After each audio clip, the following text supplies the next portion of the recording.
Nadie haciendo nada escandaloso en la pantalla. Eh, o,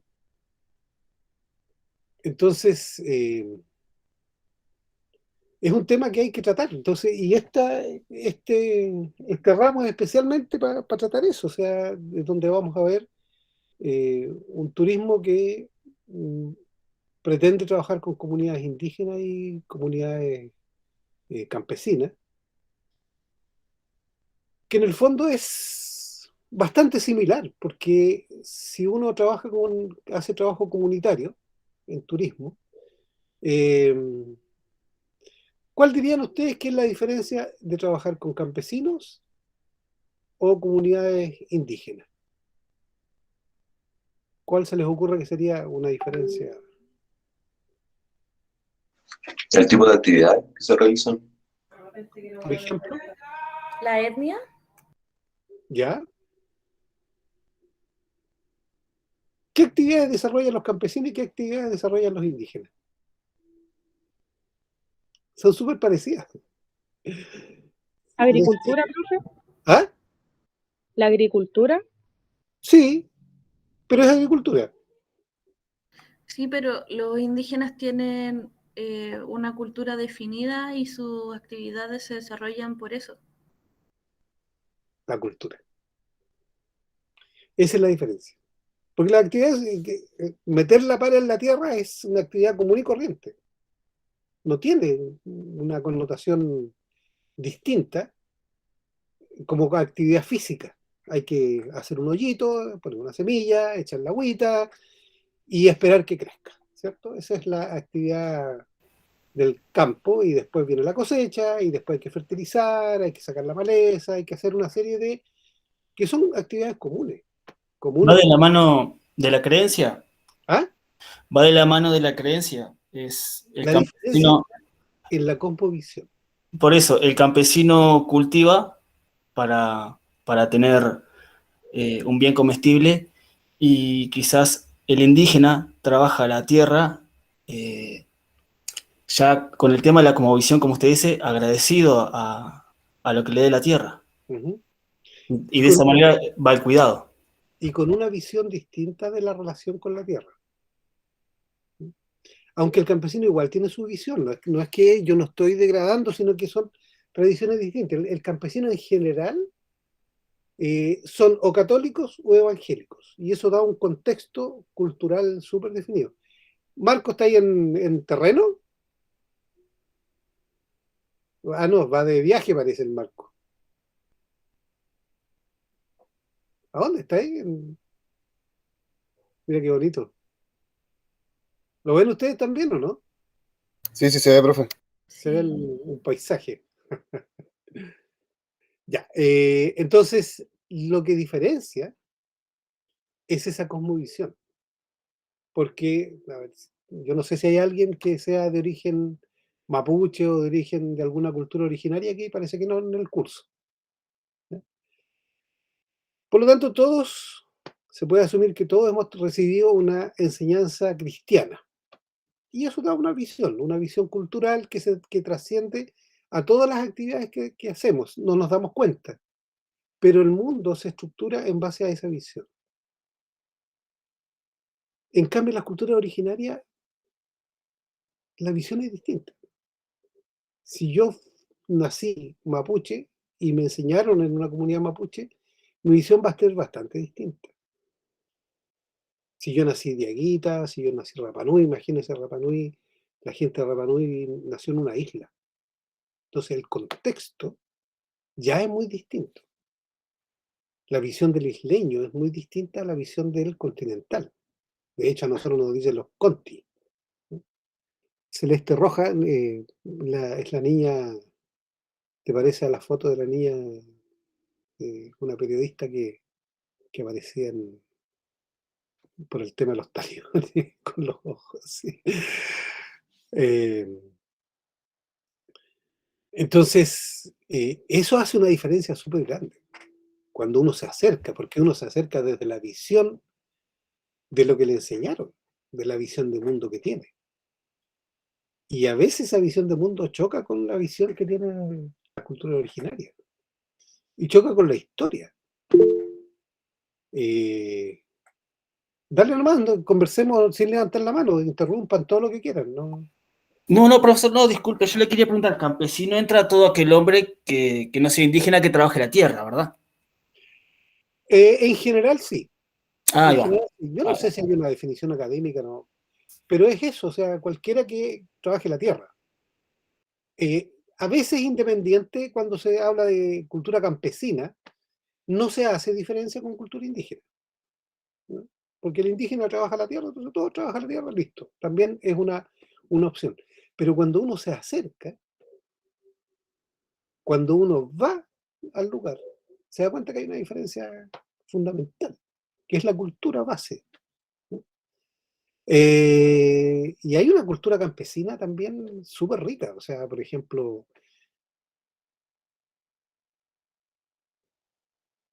si ustedes van a cortar un árbol y quieren que ese árbol, no sé si se han fijado que la madera cuando se parte, se cortan los árboles, la madera se parte, se raja el árbol a lo largo, se le forman grietas. ¿Cómo evitar eso? Eso es parte de la cultura campesina. ¿Cómo evito que cuando yo corto un árbol lo uso para un pilar, ese pilar no se raje a lo largo? La madera se abre a lo largo de la veta, se le forman grietas. ¿Cómo se hace eso? ¿Alguien sabe? No. Entonces, ¿qué es lo que hace el campesino? Hay fechas en que se puede cortar, épocas. Y esa época es lo que me explicaba la gente en Rapa Nui, que en muchos casos la cultura campesina viene de la cultura indígena. Y eso es súper interesante. Se corta, por ejemplo, me decía el coro en Rapa Nui, me decía que coro es abuelo, que la familia con la que estuvimos en Rapa Nui durante mucho tiempo, que después vinieron para acá y nos hicimos muy, muy cercanos, él me explicaba, me decía, mira Patito, para que cuando yo hago un moai, el moai no se parta. No sé si se han fijado los moai, fíjense, no tienen cuarteaduras, no se parte el moai a lo largo, está enterito. De hecho, aquí tengo uno que hizo el mismo. ¿Se fijan? La madera no está partida. ¿Se fijan? No tiene ninguna... ¿Por qué? Por una cuestión súper simple. Cuando el árbol está en invierno, no hay savia, la savia está al mínimo, ahí lo cortan y no se parte. Entonces, eso es Profe, ¿qué era eso que mostró? un moai. ¿No lo ¿Ese viste? es de madera? Sí. ¿Puedo verlo?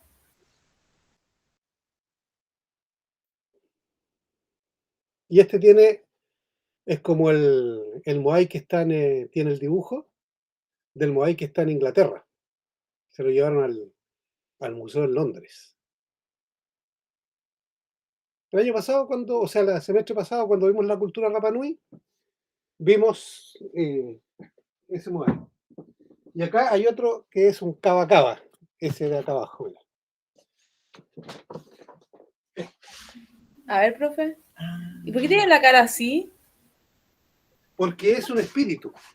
Ah, Dentro de la cultura Rapa Nui, son unos espíritus que vieron unos Rapa Nui y que después los empezaron a representar, según las leyendas.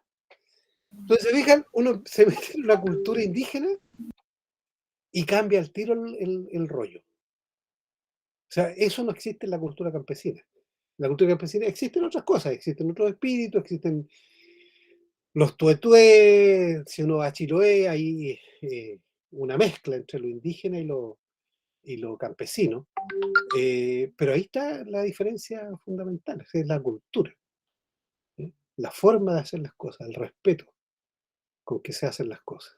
Porque hay gente campesina que hace su cuestión, sobre todo ahora, te fijas, es echarle fertilizante, echarle pesticidas, matar todos los bichos, pero antiguamente no.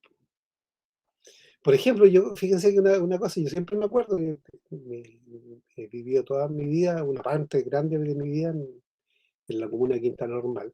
Ahí hay otro Cava Cava, claro. Ese no es un Cava Cava, ese es es de Polinesia. Es como el tucuturi, que están así como sentaditos o arrodillados. Es otro tipo de Moai. Entonces, cuando uno empieza a convivir con la gente, se da cuenta de la diferencia. O cuando uno llega a la comunidad y se da cuenta si es una comunidad campesina o si es una comunidad indígena. Y lo primero que se van a dar cuenta es la ignorancia que uno tiene. Entonces, por ejemplo, el primer paso, si ustedes quieren trabajar con comunidades campesinas, con comunidades originarias, es conocerlos, que los conozcan, que los acepten. Sobre todo las comunidades originarias, o sea, una comunidad mapuche es súper difícil a veces que te acepten. Yo, cuando era joven, me iba todos los veranos a trabajar a los aserraderos al sur. Me encantaba, no por el corte de madera, sino por el ambiente, por trabajar en un ambiente natural, qué sé yo.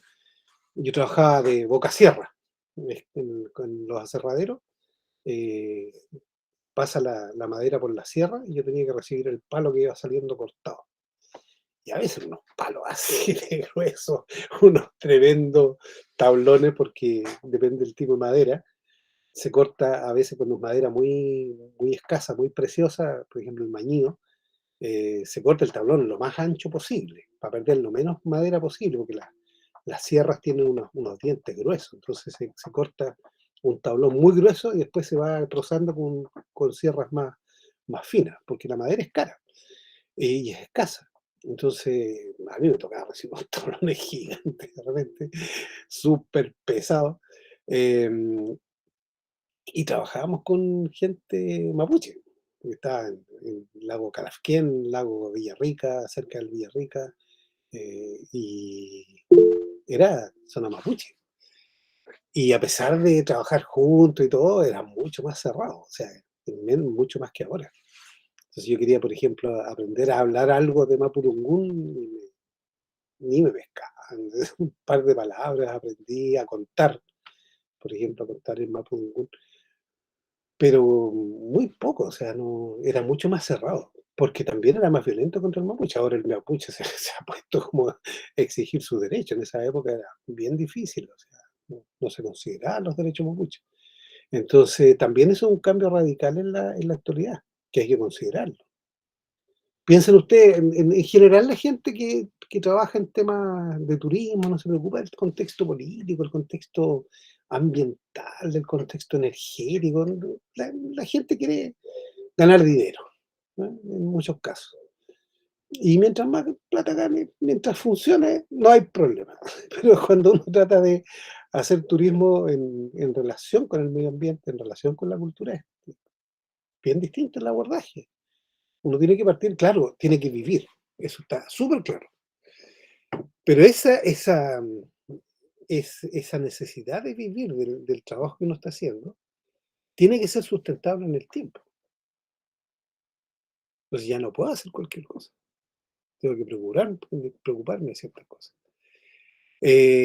Por ejemplo, el turismo es una actividad altamente invasiva. O sea, imagínense en una comunidad que vive en un lugar aislado, y empiezan a llegar turistas. Son comunidades frágiles, porque tienen una forma de vida que se ha mantenido durante muchos años, a veces generaciones, siglos, eh, con pocas variaciones, y de repente empieza a llegar gente rara, con otras costumbres, con otras necesidades, que viene a mirarte, en el fondo. Eh, entonces se genera un cambio cultural, en culturas que son frágiles. Entonces, si el objetivo es hacer negocio nomás, también se puede hacer mucho daño si uno no considera el hecho de que va a entrar a una comunidad y que esa comunidad tiene una cultura.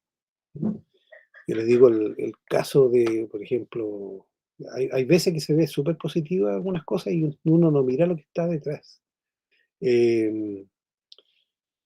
Hace años atrás se hizo una película en Rapanui y vino gente de Hollywood. ¡Ah! Fantástico, gente de Hollywood.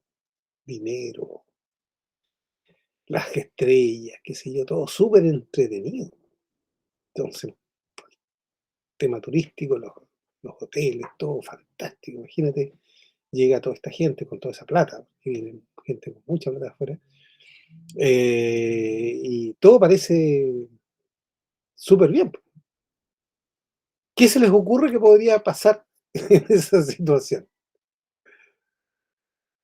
Algo que no sea bienvenido, digamos.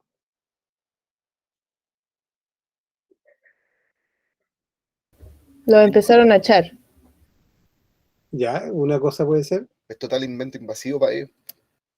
ya, es invasivo, eso está claro.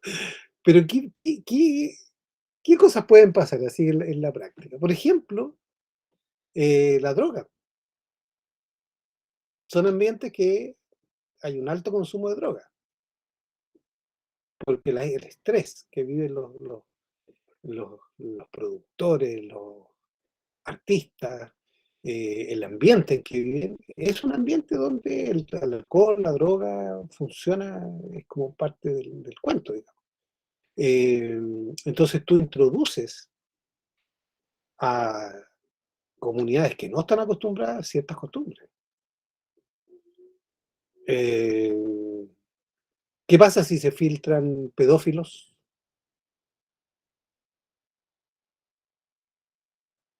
¿Se imaginan lo que significa una comunidad que no está en esos problemas, que de repente empiece a llegar gente pedófila? Porque hay gente que, no sé si ustedes saben, pero a nivel mundial hay un turismo de pedofilia, turismo sumergido y todo el cuento, pero Ah, sí, profe. exacto. Entonces, no es un turismo como el que estamos acostumbrados, no es el turismo que se ofrece en redes sociales, no, pero hay una corriente subterránea que hay ciertos países donde se va a hacer ciertas cosas. Entonces, se te puede filtrar una Profe, y el tema de los cruceros, donde hay gente que paga para ir a un crucero y hacer pedofilia. Imagínate lo que, yo no, ahí no tengo ningún antecedente, no sé, pero yo me imagino que sí, o sea, imagínate en un crucero donde la gente, no sé, van miles de personas, o sea, ahí llega de todo. E imagínate que eso tú vayas a meter a la gente de un crucero a una comunidad. O sea, son costumbres total y absolutamente radicalmente distintas. Entonces tú puedes destruir una comunidad si es que no se tiene cuidado. Primero, no puede ser una cosa masiva. O sea, si hay una comunidad que viven 100 personas y llega un crucero con 3.500 personas, olvídate. Esas 100 personas quedan dentro de la nada comparado con la gente que viene. La gente que viene, ¿en qué ánimo andan los turistas? Cuando ustedes salen de hacer tour o cuando han trabajado con turistas, se les ha tocado trabajar, ¿en qué ánimo anda el turista?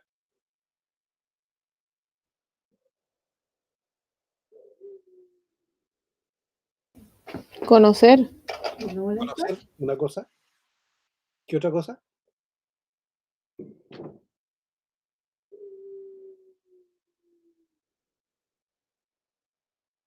Hacer negocio, Hacer negocio, ya. Dos. ¿Qué otra cosa anda haciendo el turista? Relajarse, no tener responsabilidades durante esos días. Exactamente. Y ahí está el problema. Porque relajarse significa que quieren pasarlo bien. Uno cuando hace un tour, ¿qué quiere hacer? Está bien, a lo mejor hacer negocios, sí, puede ser. Voy a pinchar, voy a ver qué puedo hacer comprar unas cositas, ver el ambiente y después armo mi negocio, digamos, por conocer. Pero lo principal que anda haciendo la gente es pasándolo bien, de fiesta.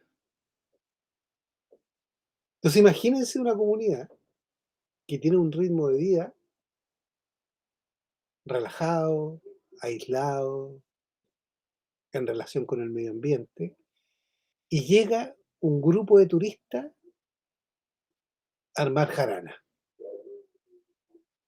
desarma todo el tejido social. A la larga, si eso se mantiene, desarma el tejido social de una comunidad. Yo no sé si han escuchado el concepto turismofobia. Sí, ¿Qué se les ocurre que es eso? ¿Qué podría ser turismofobia?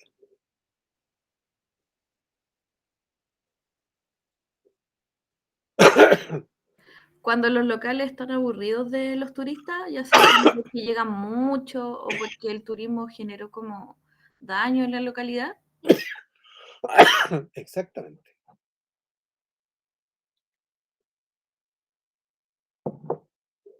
Porque, ahora, profesor, ¿sí? yo estaba notando algo. El tema es cuando eso se empieza a instalar de manera de que, además de invadirle el espacio temporalmente o por cierta zafra, cuando se instala de manera, yo estaba notando que va de la mano con lo que usted habló al principio hoy, de lo que transforma el turismo. Las empresas inmobiliarias están haciendo un daño muy grande. Están haciendo poblaciones. Yo estuve entre Pucón y Villarrica ahora y estuve visitando porque quería conocer y fui a copuchentear, como dicen ustedes acá en Chile, a ver de qué se trataba la empresa inmobiliaria y tenían parcelado más de 200 terrenos dentro de un bosque, que el bosque lo estaban terminando. Ujú. Entonces, a eso hay que sumarle que no va a haber bosque, hay que sumarle la carga de residuos que genera toda esa población, y que es una población que va a estar permanente, porque quien compra seguramente ya tiene una propiedad, ya vive en otro lado, pero va a alquilar esa propiedad. Ujú. Entonces va a generar un turismo constante, y tuve la oportunidad de hablar con un chico de mapuche él, que estaban luchando porque ese condominio que trajo de la mano un aeropuerto.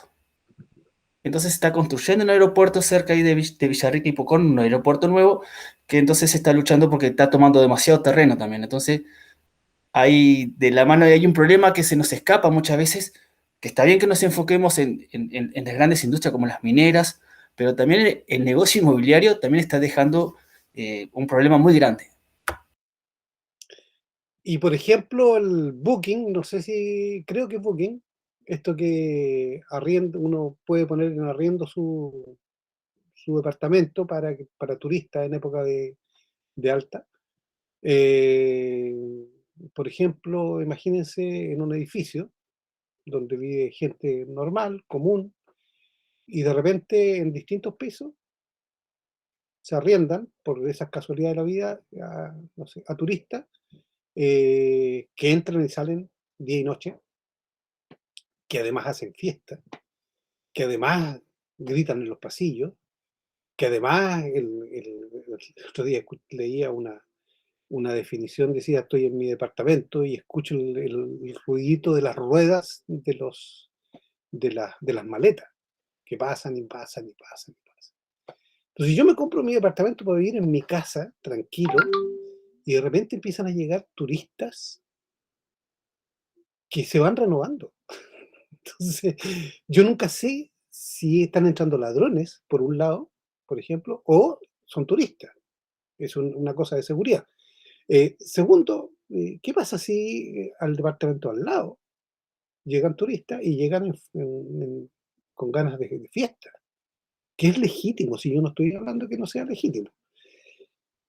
Pero se produce una mezcla explosiva, porque la gente tiene que salir a trabajar al día siguiente y los turistas han jaraneado toda la noche. Entonces las relaciones se empiezan a tensar. Profe, ¿Sí? sin ir más lejos, acá los venezolanos que han llegado, hay muchos que vienen así como en hábito de fiesta, Ujú. incluso los domingos, todo el día, en la noche. Yo no sé si es porque allá también eran así o acá se sienten como turistas, puede ser. Es que ese es el tema cultural. En general en Chile somos súper callados y súper piola. Pero hay otros países donde, no sé, pues la forma de vida es más fiestera. Y eso es común entre ellos. Entonces, si llega una persona muy, muy calmada como nosotros, se empiezan a desesperar. Algo trae raro, porque no se mueve, porque no baila. Nosotros en general somos así. Pero uno va a otros lugares y la fiesta es más o menos constante. Entonces ahí llega alguien de fiesta, no hace ningún problema, porque absorbe esa.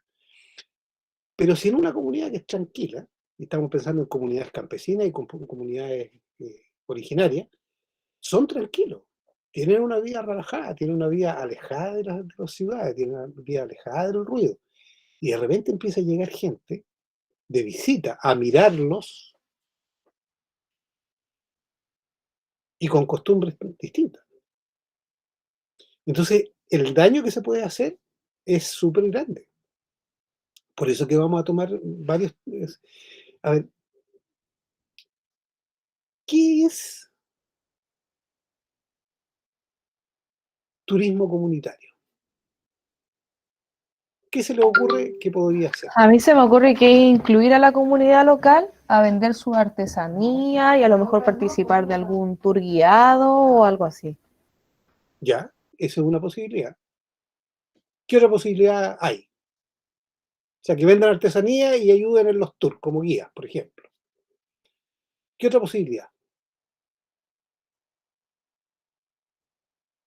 Es involucrarlo en el proyecto turístico que hay en el lugar, pues, más que nada. ¿Ya? En todo sentido, no solamente venta y guiados, sino que en todo sentido, que formen parte del proyecto, con ideas y con todo eso. Ya. ¿Cierto? Esa es una posibilidad.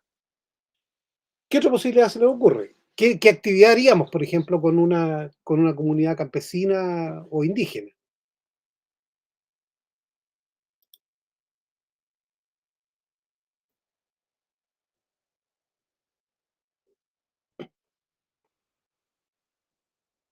¿Qué actividad se le ocurre si ustedes tuvieran un tour? ¿Qué se podría hacer en una comunidad? Y puede ser mostrar, por ejemplo, se me ocurre un día en el turismo, lo que es mostrarle lo que se hace a diario en la comunidad, ir a darle de comer a los animales, un día de trabajo, Ajá, puede ser, puede llamar la atención. claro, eso es, pues. Eso es turismo con comunidades. A veces es simplemente un grupo, una familia, que va a vivir una semana con una familia campesina o una familia indígena, que los acogen y los integran a la actividad comunidad diaria. Hay que salir, yo no sé si le ha tocado ir al campo eh, y participar en las actividades campesinas, como parte, no sé, a lo mejor con la familia, cuando uno va de visita, ¿les ha tocado? Cosechar papas. Y es entretenido, ¿no? Sí, claro, porque es algo que uno no hace, no lo hace siempre, menos en la ciudad, estar al aire libre, trabajando, de una manera quizás más activa, pero más distendida también. Porque alguien siempre tira la talla, alguien conversa algo. Y fíjate, entonces lo que uno está haciendo es una actividad absolutamente cotidiana, que para el campesino no tiene nada nuevo, pero para uno sí es nuevo. Entonces para el turismo, para el turista es nuevo. Entonces hay un tipo de turismo que es simplemente ir y participar en la vida cotidiana con los otros, para conocerlos, para conocer su cultura, para conocer su forma de pensamiento y para conocer sus actividades. ¿A alguien de ustedes le ha tocado ordeñar vacas, por ejemplo? Sí, profe. ¿Qué se siente?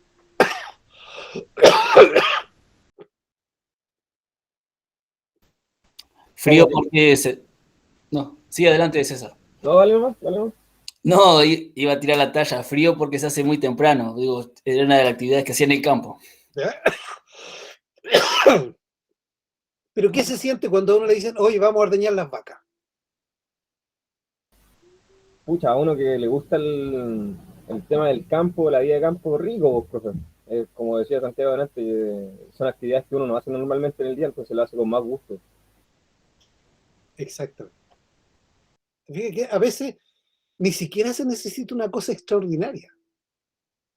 No necesitan mostrar un paisaje maravilloso, no necesitan mostrar un... La gente cuando va a navegar necesita agua, ¿cierto? Un espacio donde navegar. Los que van a escalar necesitan una montaña. Los que van a hacer eh, parapente, que si no necesitan cielos limpios, despejados, lugar de donde tirarse. Hay una serie de condiciones que tienen que cumplirse para que esa actividad se realice, porque es una actividad específica, ¿cierto? Pero cuando se trata de turismo comunitario, a veces puede ser un lugar absolutamente sin ninguna gracia desde el punto de vista escénico. Un campo, cualquiera, en cualquier parte. Pero lo interesante es la actividad que realizan. El interés está ahí, en esa actividad. No está en el entorno, porque en el entorno yo no voy a ir a hacer parapente, no voy a ir a hacer escalada, no voy a ir a hacer buceo, no voy a ir a hacer nada de esto. Voy a ir a ver lo que hacen y a participar en lo que hacen. Por ejemplo, apicultura. Yo quiero aprender algo sobre apicultura, me interesa, es bonito, me encuentro súper entretenido y voy a ir donde hay apicultores. De hecho, dentro de los alumnos de IDMA, ya varias veces ha tocado alumnos que son especialistas en apicultura y que sus familias trabajan en apicultura. Y eso es parte hay familias, hay uno de los alumnos, su familia hacía turismo comunitario con apicultura. Entonces, ¿dónde está el interés de ese turismo? En esa actividad específica. Yo quiero, ¿cómo se cultivará? Porque hay gente que no ha salido nunca de la ciudad. Fíjense que una vez me tocó, cuando uno está acostumbrado, parece loco, parece una tontera, pero no es tontera. Una vez me tocó, durante muchos años, ahora se cortó con el COVID y el estallido social y todo se cortó, pero durante muchos años trabajamos con un colegio de La Serena, que se le hacía a final de año, a los quinto y sexto básico, todos los años, la promoción, antes de entrar a octavo, a séptimo, que ya era como un nivel un poco mayor, se les hacía un camping ecológico. Entonces yo hablaba de astronomía, hablaba de naturaleza, hablaba de varias cosas. Y salíamos con los chiquillos a recorrer. El objetivo era estar ahí y ver las cosas que nos enseñaban en el colegio de otra manera, más presencial. Entonces salíamos y los cabros iban al principio a ver cómo pescaban, porque esto era a la orilla de la playa. Los pescadores les hacían una charla de los tipos de pescado. Entonces había escalada, había mountain bike, de todo. Un colegio así súper de gente de mucha plata en La Serena. Bueno, la cuestión es que de repente llegaban cabros chicos que eran scouts. Y tú los veías súper raro cuando se bajaban del bus, empezaban a mirar el suelo. Y decía, ¿qué les pasa a estos locos? Eran scouts y nunca habían estado en tierra. Era como raro, eran scouts de ciudad. Todas sus actividades hacían en la ciudad y de repente llegar a un lugar donde estaba lleno de tierra, tener que dormir en el suelo. Las cosas comunes y corrientes, no hablando de ninguna. Era una carpa, era súper raro. Los cabros quedaban alucinados, salían en la noche con una linterna a buscar. Allá hay unas ranas grandes, así, unas sapos de rulo que se llaman, que crecen enormes. Está todo seco, pero las ranas viven debajo de las piedras, que sí, y hay unas ranitas chiquititas, un hilito de agua. O sea, es un lugar súper precario desde el punto de vista físico. Pero toda la emoción está en el lugar. Ni siquiera hay una playa así para bañarse, no era eso, era una playa llena de piedra, que muy difícil bañarse, ahí no, ningún agrado bañarse entre las piedras, pero la gracia era el estar ahí. Entonces, el lugar es el que tiene su cuento. La actividad que se realiza es la que tiene su cuento. Y esa es la experiencia. La experiencia no es escalar, no es tirarse de un risco, no sé, o hacer buceo espectacular. No, una cuestión súper sencilla. Los cabros quedaban alucinados. Era un cambio de vida. O sea, esperaban todos los años, nos decían los profes, esto se espera.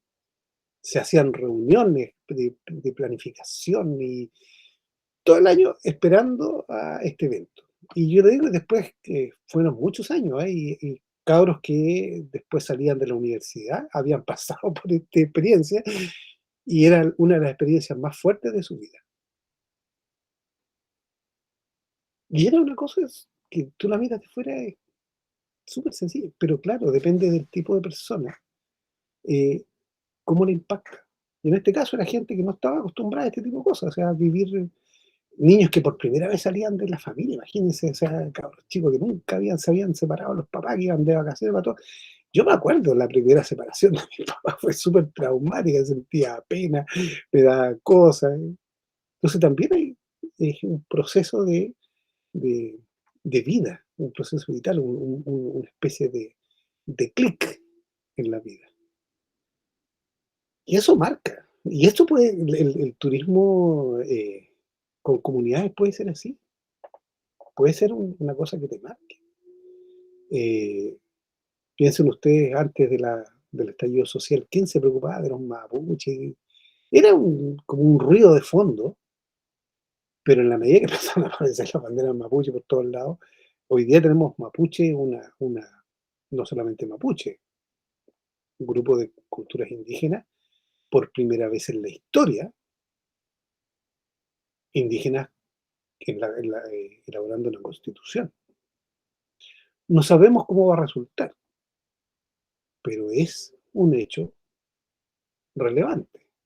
Antes las constituciones las hacían solamente abogados expertos constitucionalistas, suponiendo que eso iba a generar una buena constitución.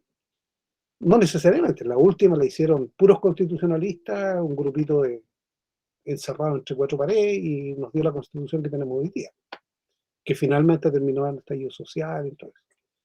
Entonces, si ustedes miran un poquito lo que ha pasado en la constituyente, en la convención, hay cambios.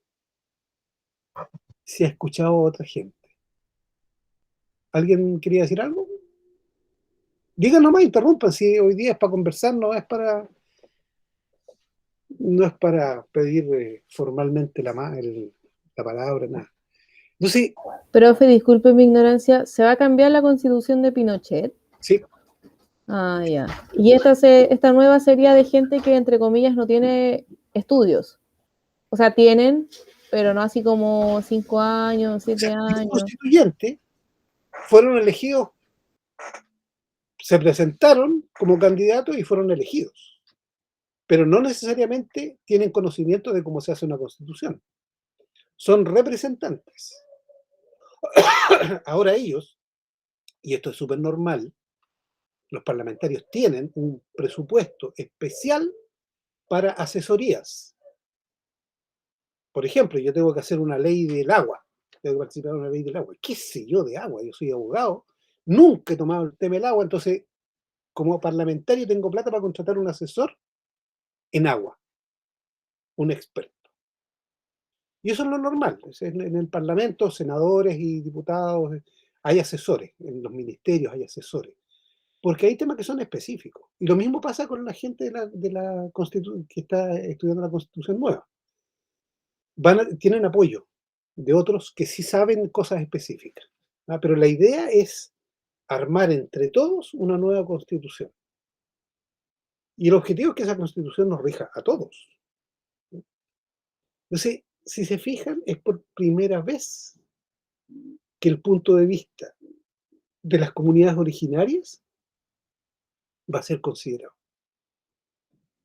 De hecho, por ejemplo, hay un amigo que me ha pedido varias asesorías, que a él le pidieron que fuera a dar una conferencia desde el punto de vista de los diaguitas. Entonces ahí estuvimos viendo, mira, desde el tema de la ética, para la Comisión de Ética. Entonces le decía, mira, el Congreso tiene su reglamento de ética, y eso se puede tomar como referencia, pero hay reglamentos de ética, por ejemplo, de la OCDE, Organización de Países Desarrollados, que Chile forma parte de la OCDE, por lo tanto esa ese compromiso ético que está establecido es parte de lo que hace Chile, o sea, se supone que debiera respetar eso. Entonces, se toma eso como referencia y decir, mira, ¿qué le falta a esto? ¿Qué le falta a los reglamentos de ética del Congreso, de la OCDE o de otras? El punto de vista originario. Porque son formalmente bien, pero no está la componente cultural indígena, y que es bien distinto desde cuando uno empieza a mirar. Por ejemplo, ¿sabes lo que es el buen vivir? ¿Han escuchado eso?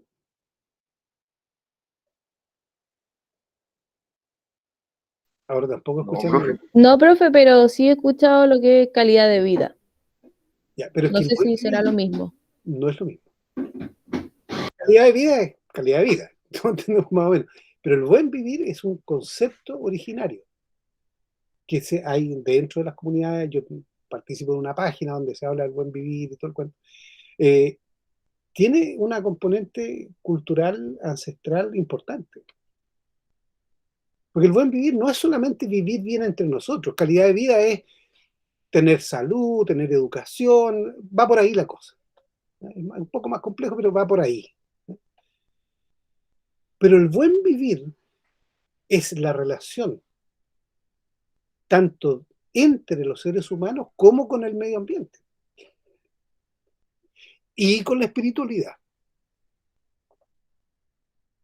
Porque hay mucha gente que se dice católica, que se dice evangélica, pero explota a los trabajadores, tienen armas en su casa, son militares que van a la guerra, totalmente contrario. O hay gente que, bueno, sabemos, sacerdotes, pedófilos y todo el cuento, o sea, totalmente contrario a lo que dice su religión base, ¿no? Y eso es bastante común, o sea, no es hay que escarbar mucho, ha salido en las noticias, qué sé yo, no estoy diciendo ninguna cosa de información, sino que es lo común, hay la diversidad. Pero en las culturas originarias, el no mentir, el no robar, hay una serie de restricciones, pero además restricciones que tienen que ver con el comportamiento de uno frente a la naturaleza. Y eso no se ve entre nosotros, o sea, la naturaleza se usa para obtener lo que uno quiere. Pero hay gente que está pidiendo, por ejemplo, los derechos de la naturaleza. Así como hay derechos humanos, hay derechos de la naturaleza. Y ese es un concepto distinto. ¿Fíjate? ¿Qué pasa si el río tiene derecho? ¿Qué pasaría si un río tiene derecho?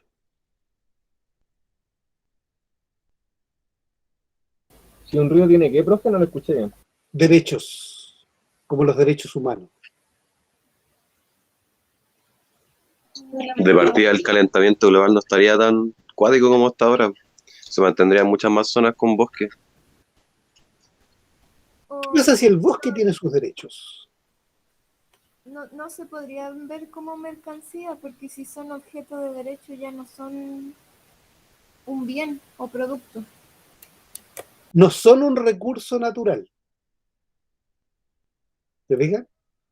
Cambia. La visión cambia. Por ejemplo, yo trabajé muchos años como le decía, en aserradero. Y me daba cuenta de eso. Cuando llegaba un dueño de aserradero a comprar madera, veía el bosque, veía la calidad, pero él veía plata, metro ruma, metro cúbico de madera. Y dice, no, este bosque está malo. No, y dice, no, bosque es maravilloso, sí, pero precioso. ¿Por qué? Porque sabían, algunos leñadores habían cortado, o sea, algunos gente con motosierra habían cortado árboles, y se dan cuenta que ese bosque, por esas características, la madera adentro tenía anillos, que se llaman. Entonces el anillo estaban separados. Y cuando tú cortabas la madera te quedaba como cuarteada. No, este bosque no sirve, está malo. ¿Por qué? Porque lo que tú quieres es madera, no quieres bosque. No quieres naturaleza, no quieres medio ambiente, no quieres musgo, no quieres bicho, no quieres... Quieres madera, palo en un aserradero arrumado y que venga un camión y se los lleve y plata. Eso es. Es un objetivo legítimo. Yo no estoy diciendo que no sea... Es legítimo ganar dinero, ¿cierto? Pero cuando ese dinero yo lo gano sin darme cuenta que estoy destruyendo todo lo otro, ya se hace raro. Entonces, esa es una cosa que podría hacer con esta Constitución. Que terminemos con derechos de la naturaleza, así como derechos humanos. ¿Qué pasa si los pollos tienen derecho?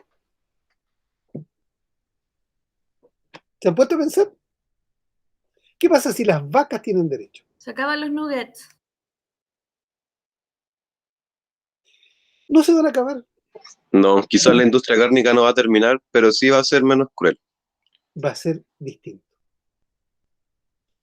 No puede terminar porque si también las lechugas tienen su derecho y yo como lechuga, ¿cierto? No puedo decir, aunque los veganos digan, no es lo mismo, es un ser vivo. Bueno, ya de eso, no es de ahora, pero hace años que se aplican maneras de matar, por ejemplo, el ganado con pistolas neumáticas que no le causan dolor.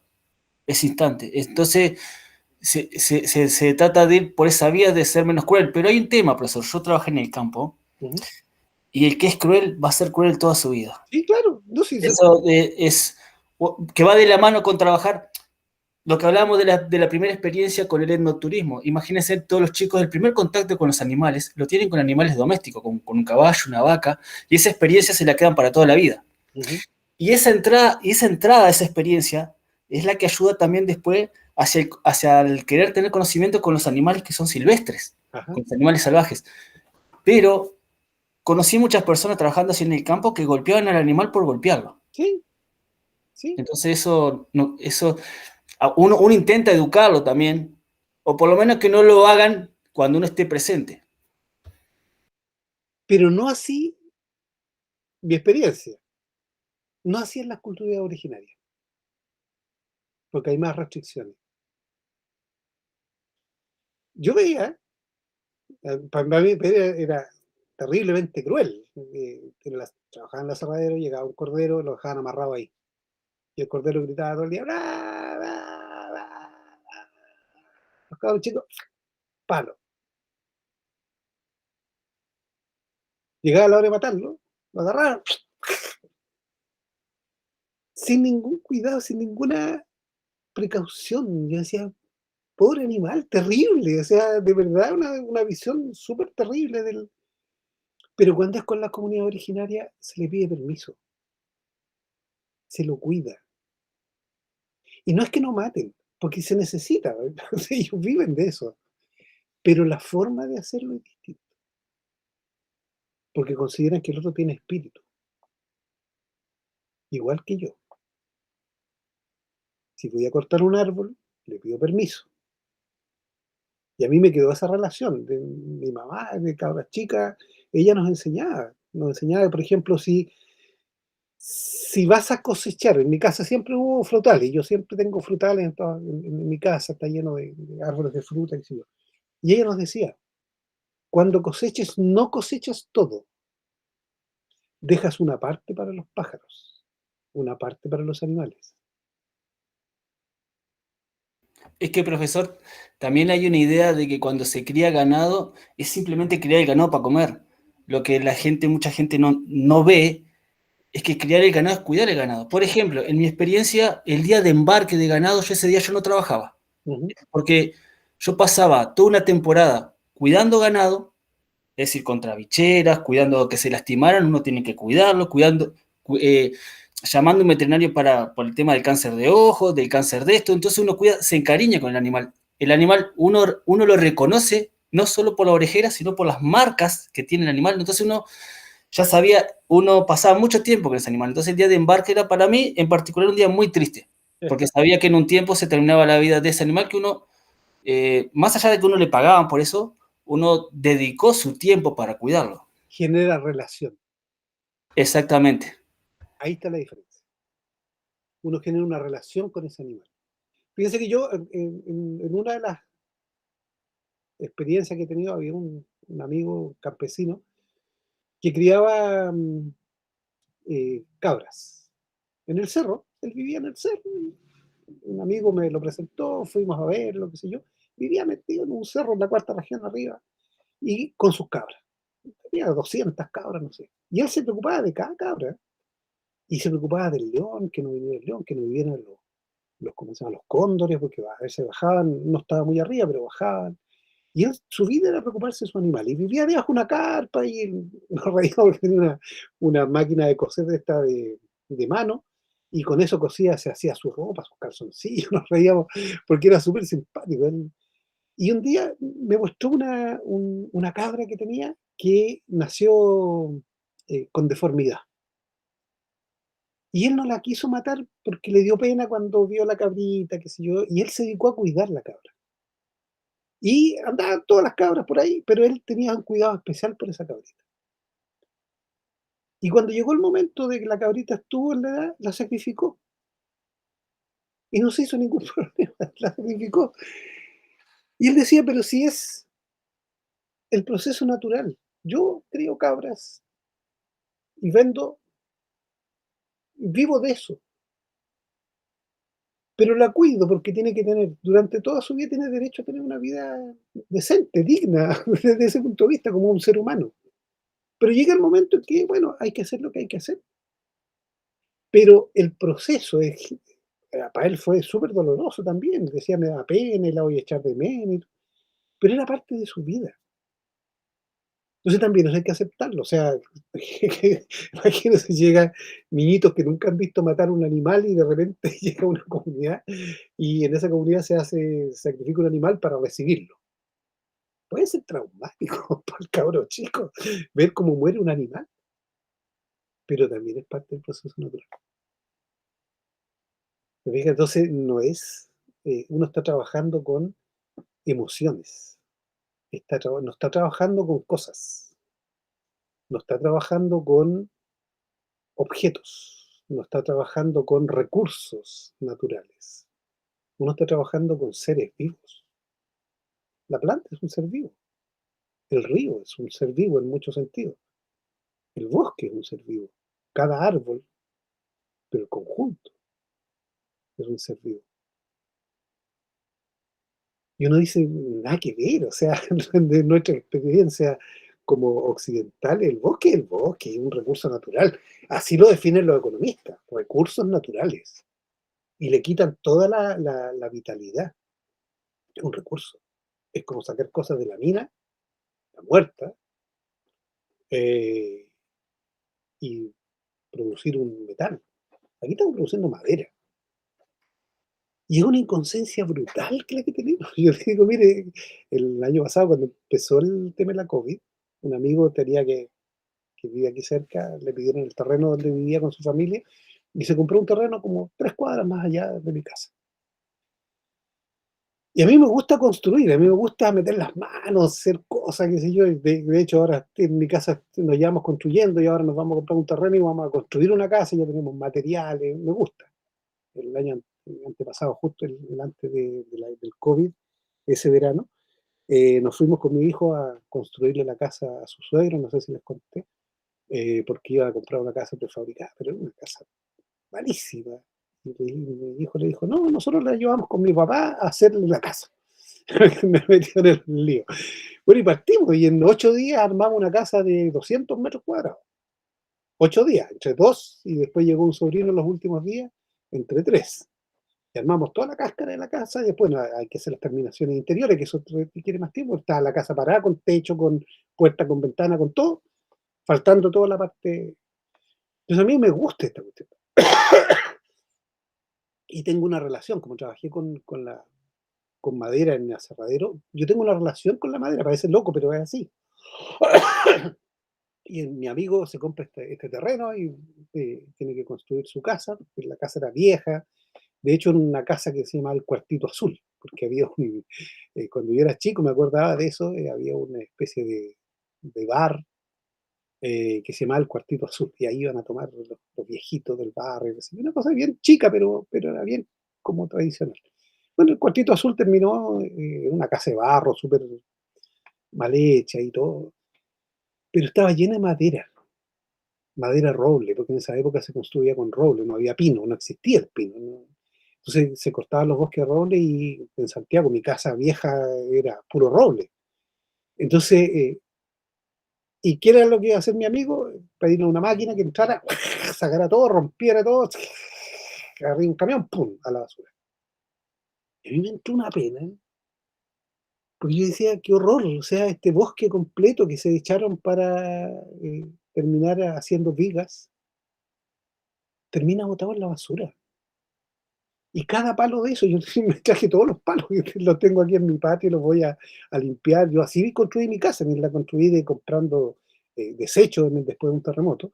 Y son puros palos de roble, y roble maravilloso, o sea, y claro, eran palos viejos, feos, pero yo los cepillé a mano cuando tenía energía para eso, los cepillé a mano cuando era cabro, y construí mi casa, con el barro, con los listones, con todo, o sea, aprovechando todo lo que había. Entonces, la relación que tenemos con las cosas es de cosas, pero cuando yo miro el palo a mí, se me pone, me da pena, me da pena que como seres humanos tengamos esa visión tan cosística. Esto es un palo, ¿no? Fue un árbol. Ese árbol creció 60, 70, 100 años, Profe, ¿sí? eh, ¿sabe qué? Yo creo que el problema igual está en la educación que nos dan, porque, por ejemplo, hay ciertas cosas de la naturaleza que yo no valoré tanto hasta el momento en que empecé a estudiar esta carrera. Entonces, igual es un buen incentivo educar a la gente ambientalmente para que sepan lo que son las cosas, porque a veces la gente ya compra madera para la casa, pero no sabe dónde viene esa madera. Y lógicamente viene de un árbol, pero no saben cuánto sacrificio hubo, ahí, cuánto tiempo. Bueno, ustedes van a ser agentes de cambio, por eso mismo, porque están tomando conciencia de que hay algo distinto. Entonces, mire, a mí, yo siempre le he dicho a los alumnos, a mí las notas no me importan. Yo pongo nota porque tengo nota porque es parte del sistema que tenemos que poner notas. ¿Qué me interesa? O sea, me interesa que haya nota y que aprendan y que se demuestre que aprendan y todo el cuento. Eso es parte del proceso, digamos, no es que no lo valore. Pero ¿qué es lo esencial cuando nos sentamos a conversar? Cuando nos sentamos a compartir, porque en el fondo es compartir, yo estoy compartiendo con ustedes una experiencia, más que enseñándole a una materia, ¿no? Yo sí, así me siento.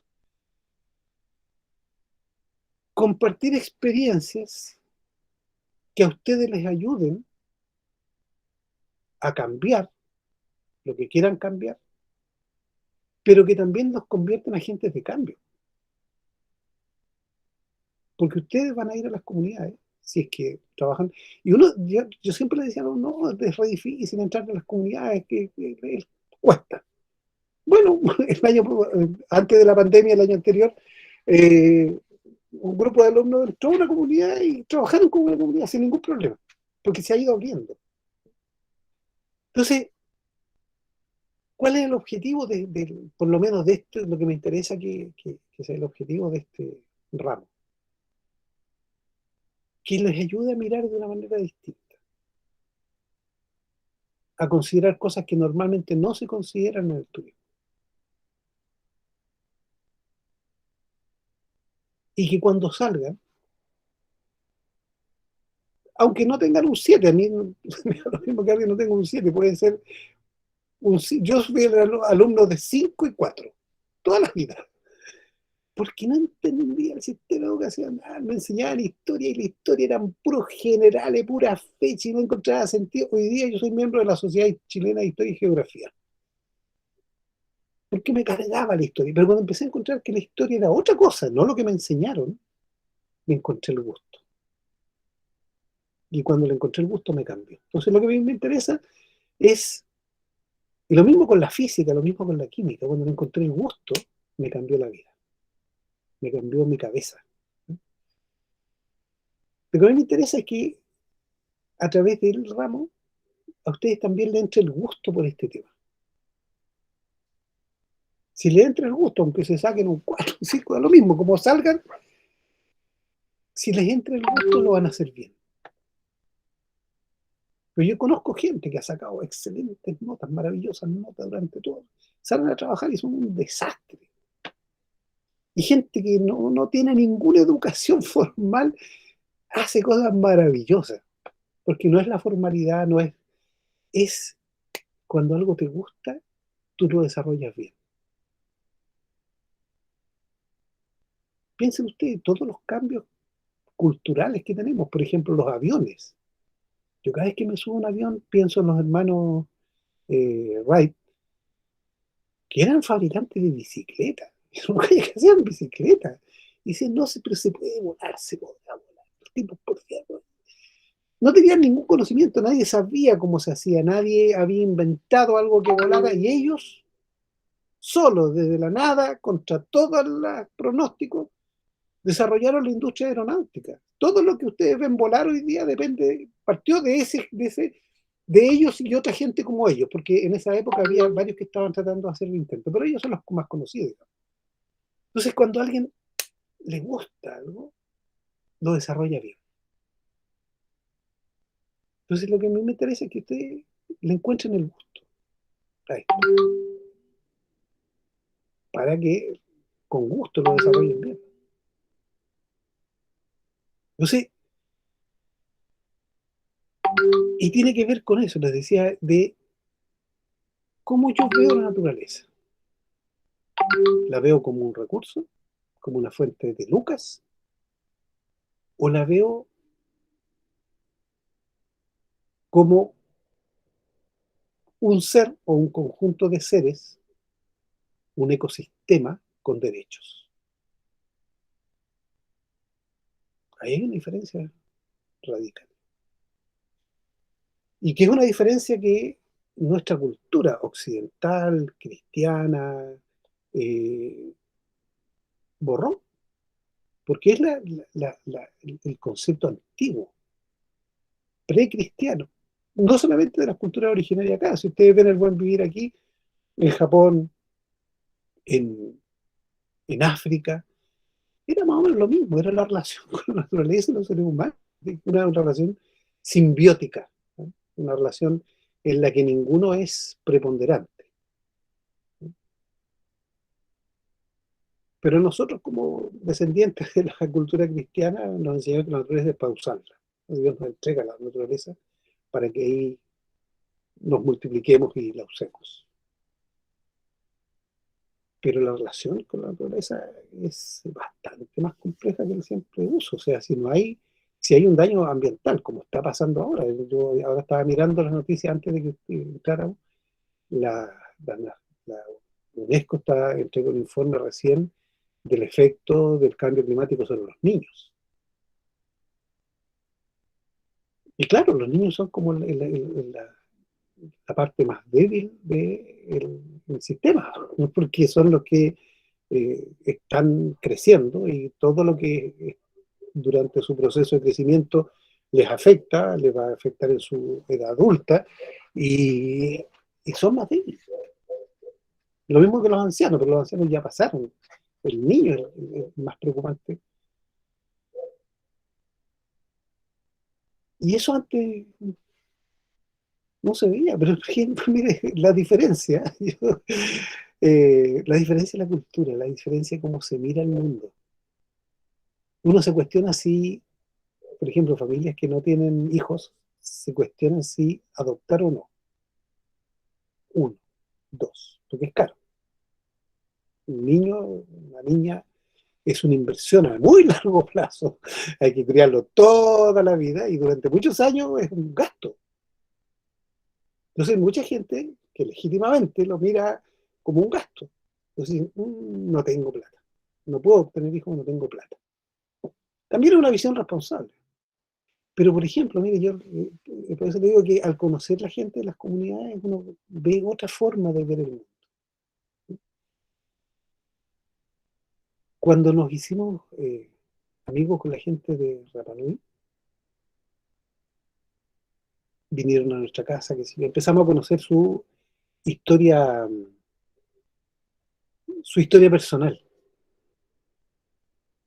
Y, por ejemplo, la Nua, la abuela de la familia, ella vino para acá, estuvo con nosotros, vivió con nosotros un tiempo, porque se venían a atender al hospital de Valparaíso y llegaban aquí y tenían que pedir hora.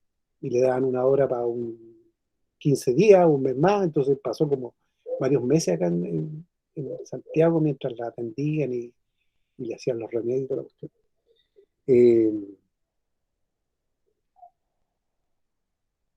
Y ella nos contaba que durante su vida se hizo cargo como de 50 niños.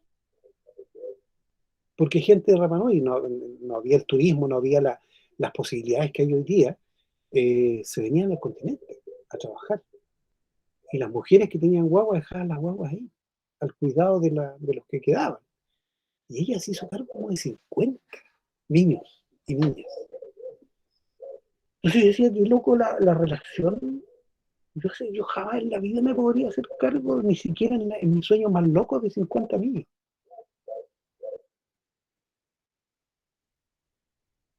Pero ella se hizo cargo.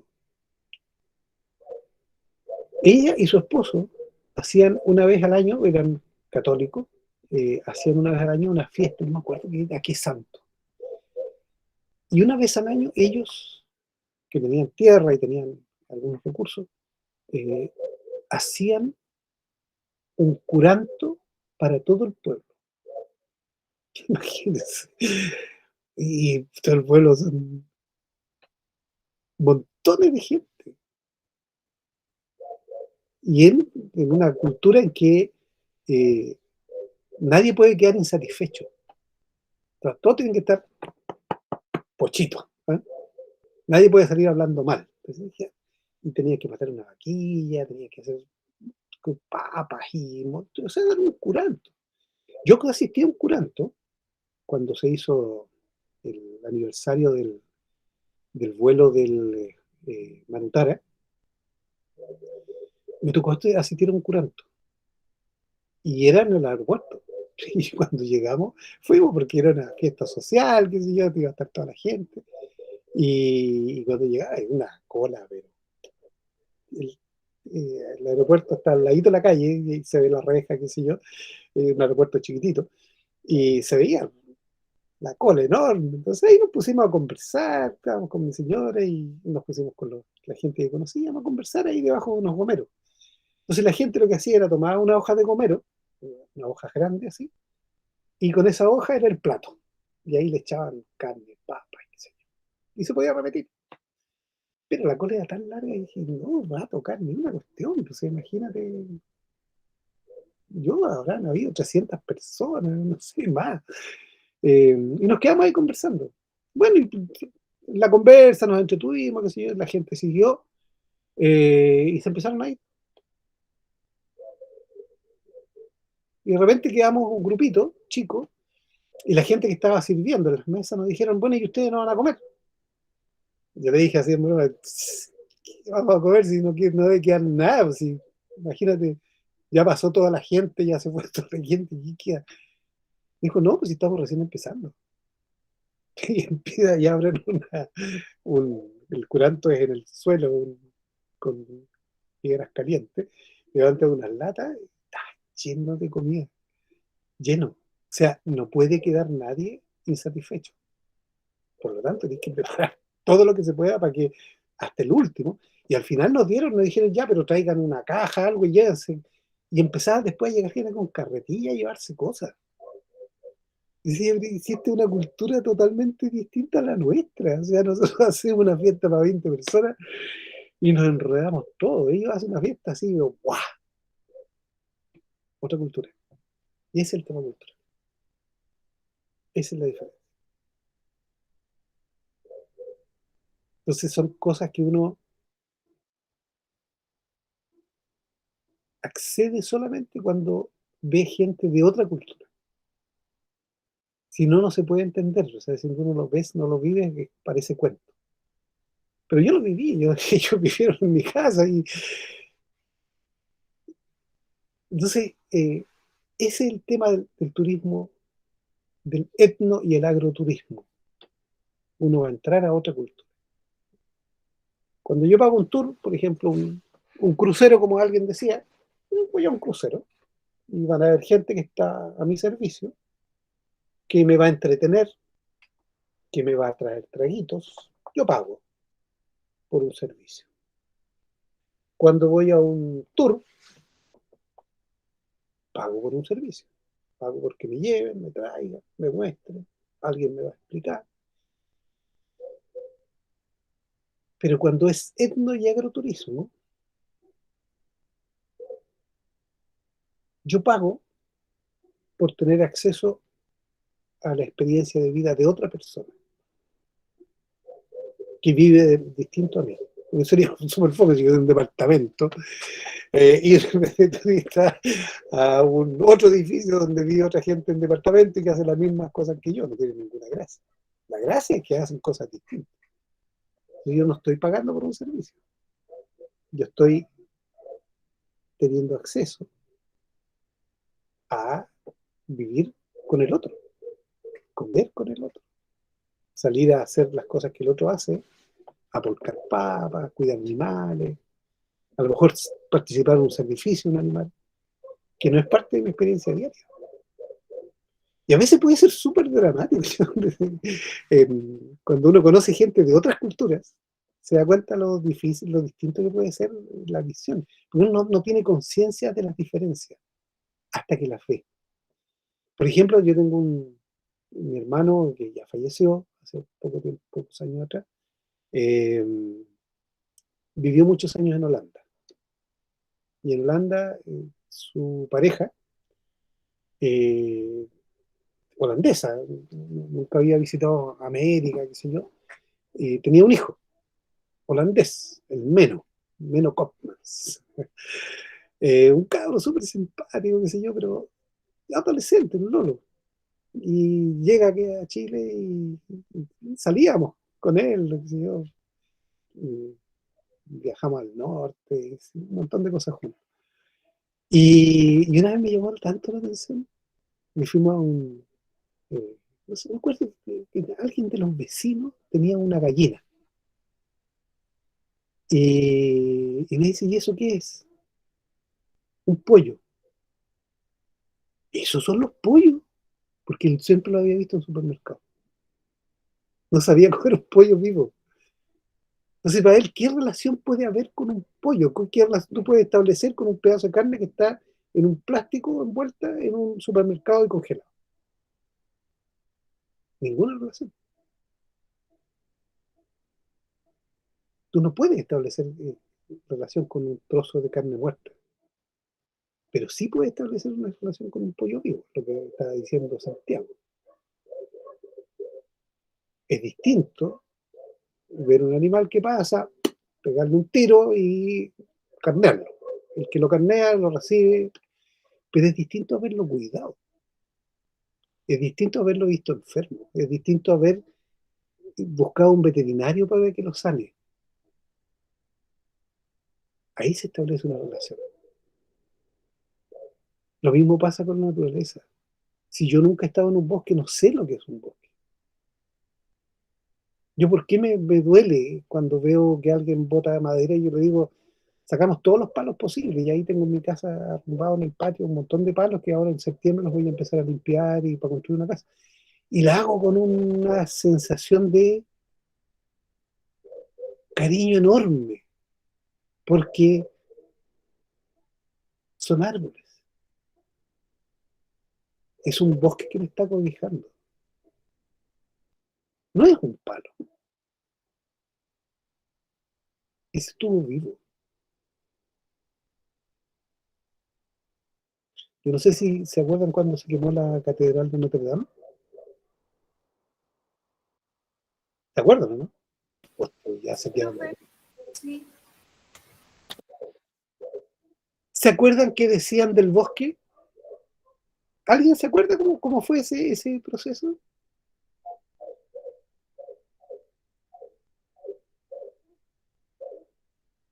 No, profe, no me recuerdo bien cómo fue. Yo me acuerdo Hablaban, ¿ah? que se quemó justo cuando se estaba quemando el Amazonas o en Australia, no sé, no Sí. me acuerdo si era el Cuando Amazonas. estaba quemando el Amazonas. Bueno, pero fue un hecho súper dramático y se quemó toda la... ¿Y por qué se quemó? Porque es de piedra. La Catedral de Notre Dame es piedra. Yo estuve ahí, pura piedra. Pero, ¿de qué es el techo? De madera. Toda la construcción es de madera. Y eso es lo que se quemó. ¿Ok? Y ahí se hablaba de que ese techo era un bosque. Que habían costado no sé cuántos mil, yo no me acuerdo del dato, pero búsquenlo. El bosque de Notre Dame. Y es un bosque el que cobija. Entonces estaban hablando de ponerlo de madera, de fierro, para que no se volviera a quemar. Pero no es lo mismo. No es lo mismo. Entonces la tragedia no es solamente que se quemó Notre Dame, no es que se quemó la piedra, no es que se quemó un bosque que alguna vez estuvo vivo y que cobijó desde esa época, más de 1000 años, la catedral. Entonces lo que se necesita es establecer una relación con el otro, con la naturaleza. Ese debiera ser el sentido de esta carrera. Por eso es ecoturismo, o sea, a través del turismo establecer esa relación, volver a conectarnos con la naturaleza. ¿O ustedes lo ven distinto?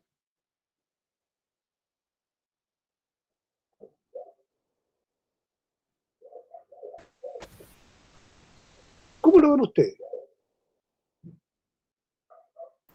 Es como nuestra manera de generar ingresos sin hacerle daño al medio ambiente. Yo así lo siento. ¿Ya?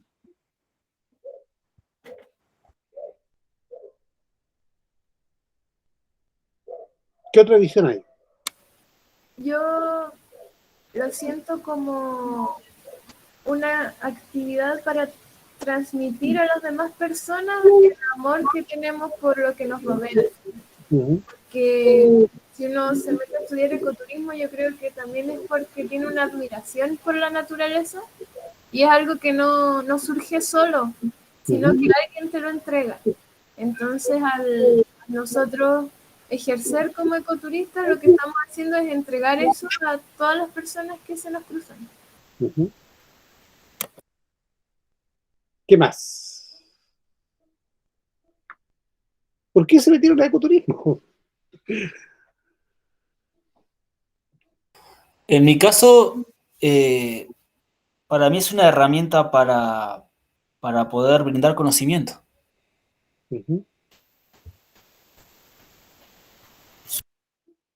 ¿Qué más? Parece que los otros no están todavía.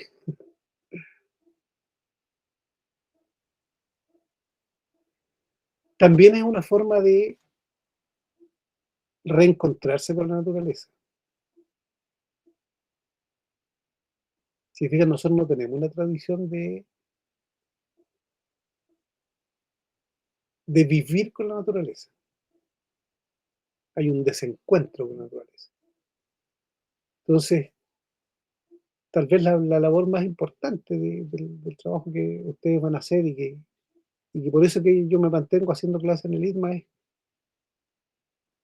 porque volvemos a retomar una relación con el medio ambiente. O sea, yo cuando voy a un sitio arqueológico, para mí no es un sitio arqueológico, para mí es un ser vivo hasta cierto punto que está lleno de cosas que me pueden enseñar, está lleno de experiencias, está lleno de seres que vivieron ahí, que hicieron algo que a mí me motiva entender.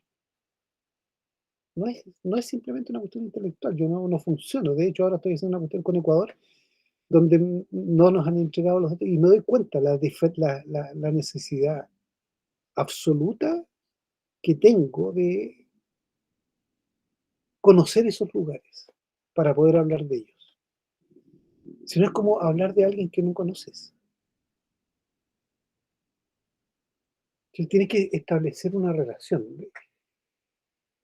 Es como decía la Valentina, es legítimo si necesitamos vivir.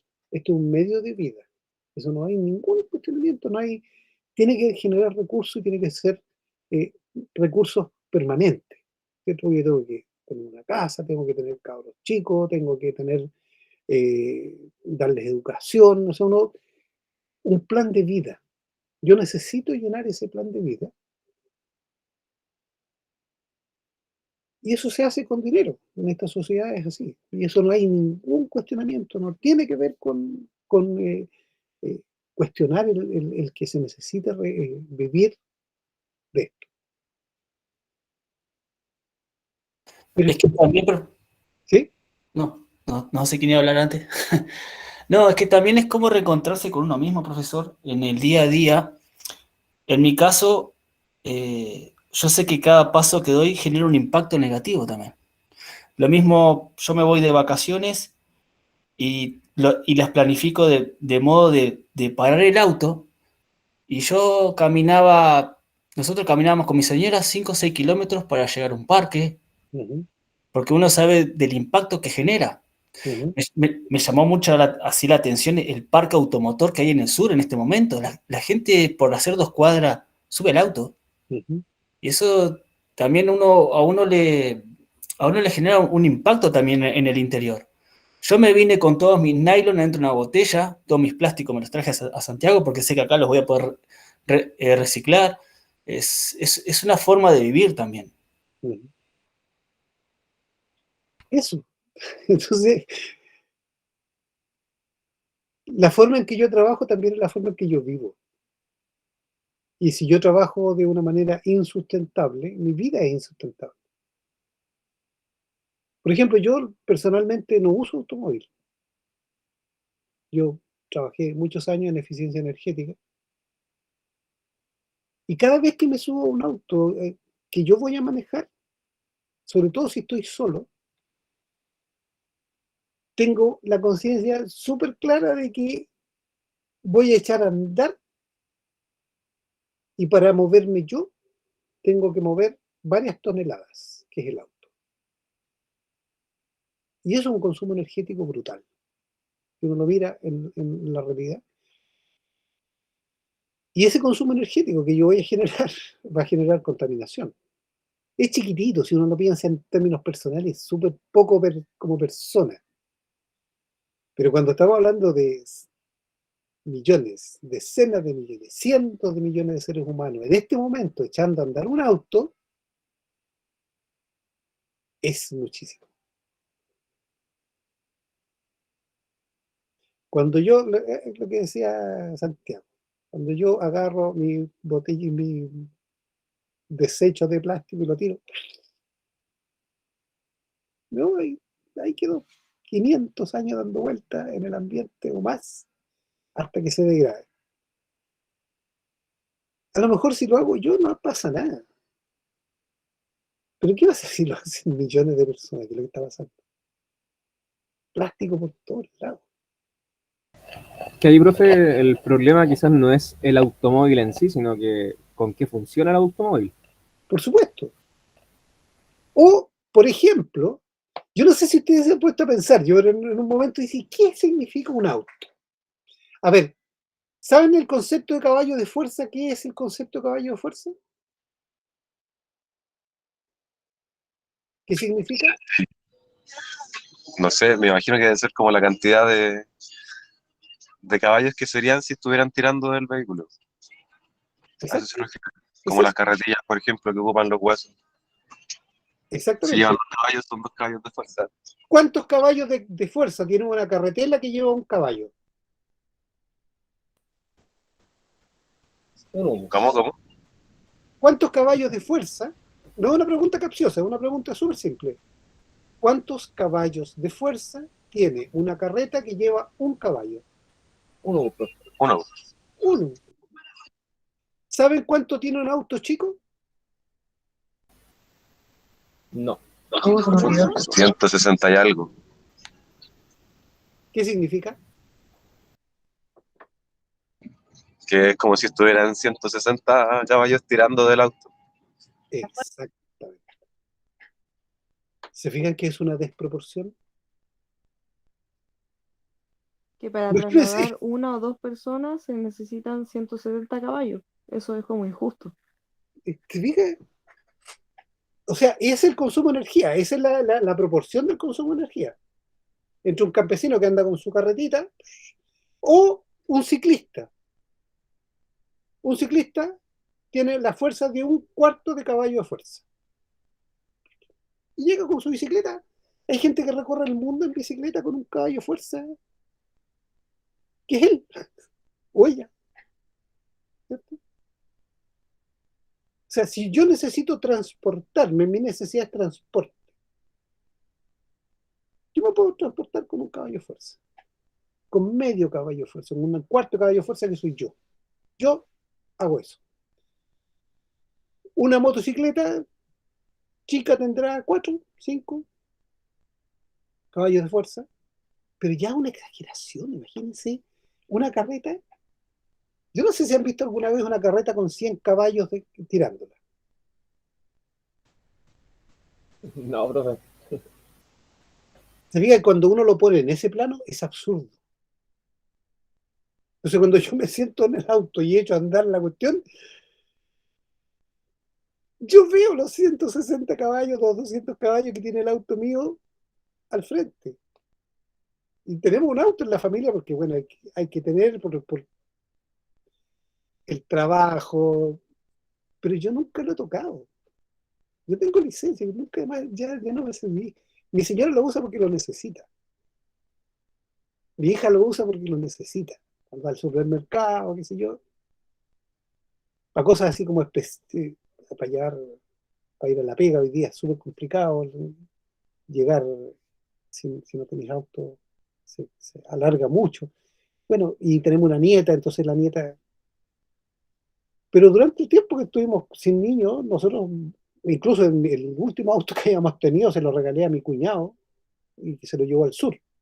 Porque estaba ahí guardado el auto y dice, ¿qué hacemos con ese auto? Y él cuando se fue al sur con mi hermana, le regalamos el auto. Así es simple. Porque no nos estábamos.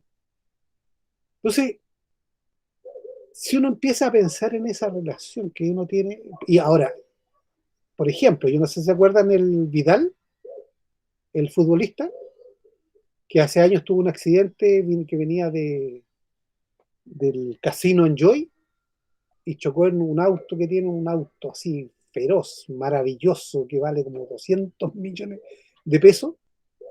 ¿Saben cuánto tiene uno de esos autos en caballo de fuerza? Como 200. 1200. ¿Qué? ¿Se fijan cómo uno cuando empieza a ver la relación se queda para adentro? Pero nadie te la muestra. O sea, ¿qué hace una persona? ¿Qué necesidad puede tener alguien de andar en algo con esa potencia? Ninguna. Excepto mostrar estatus. ¿Para qué? Estamos en una sociedad superficial, pues, profe. ¿Qué más vamos a ver? Y eso es el choque que van ustedes a encontrar cuando vayan a una comunidad. Que lata que para mostrar estatus haya que andar en auto, siendo que las personas más sencillas a veces son las que más valen.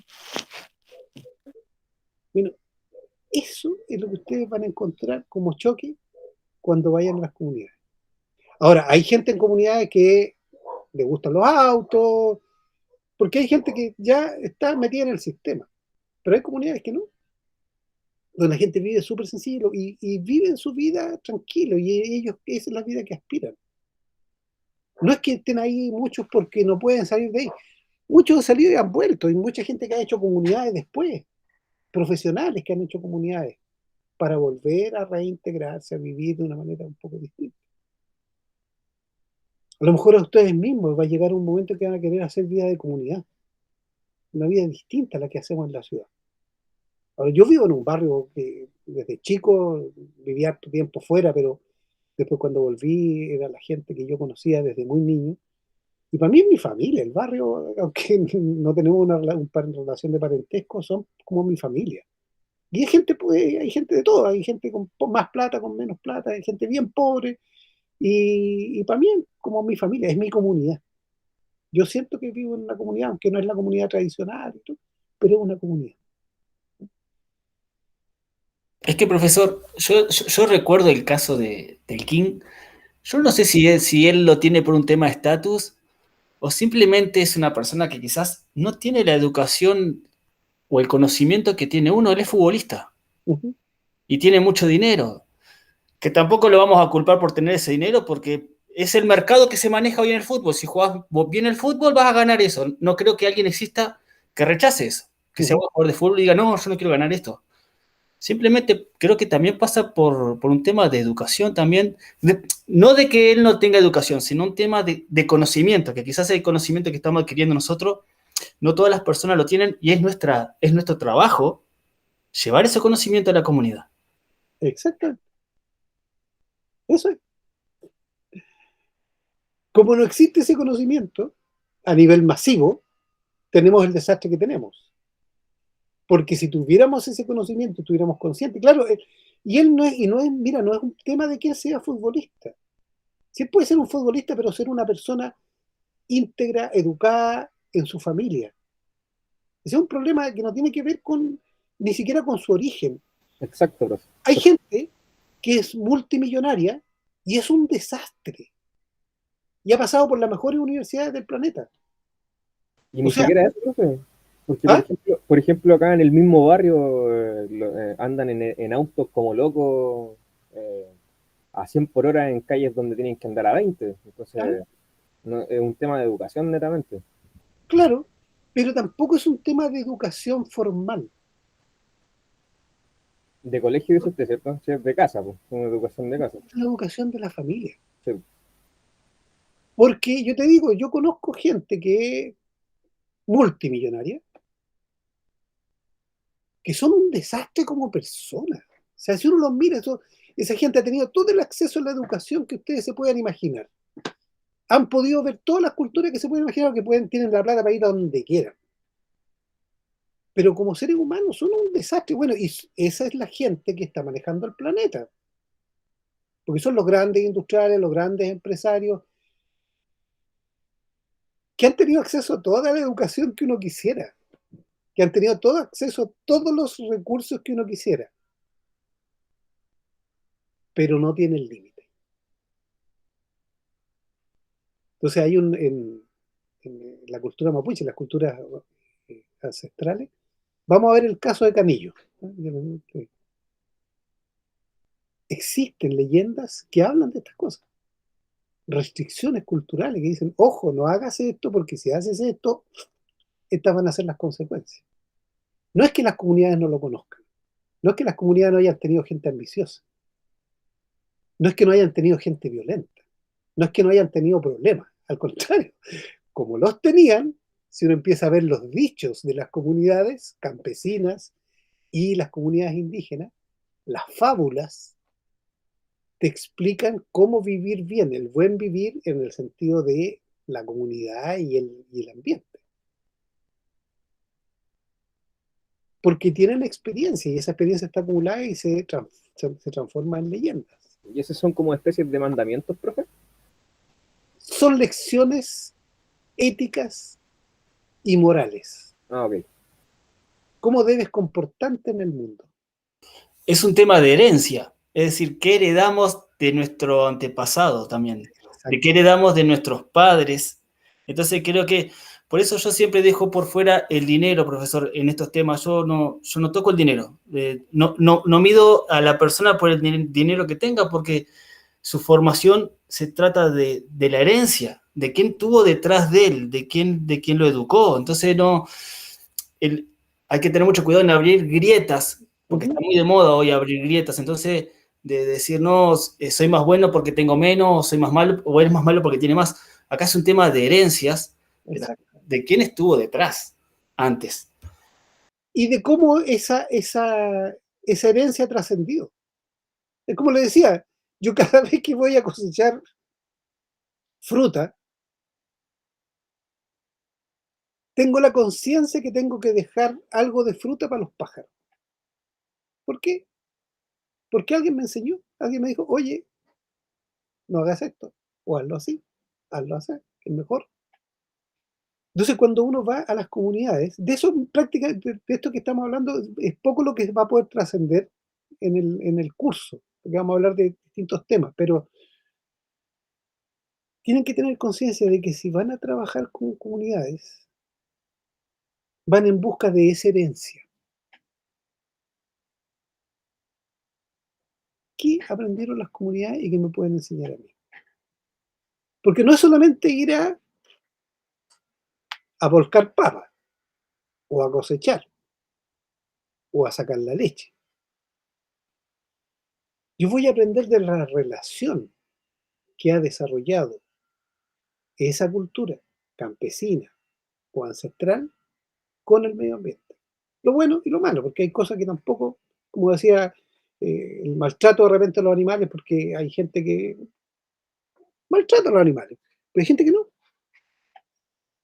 Entonces voy a aprender de esa relación que se ha establecido, que se ha mantenido, y que es distinta a la relación que hemos desarrollado como cultura, independiente del dinero.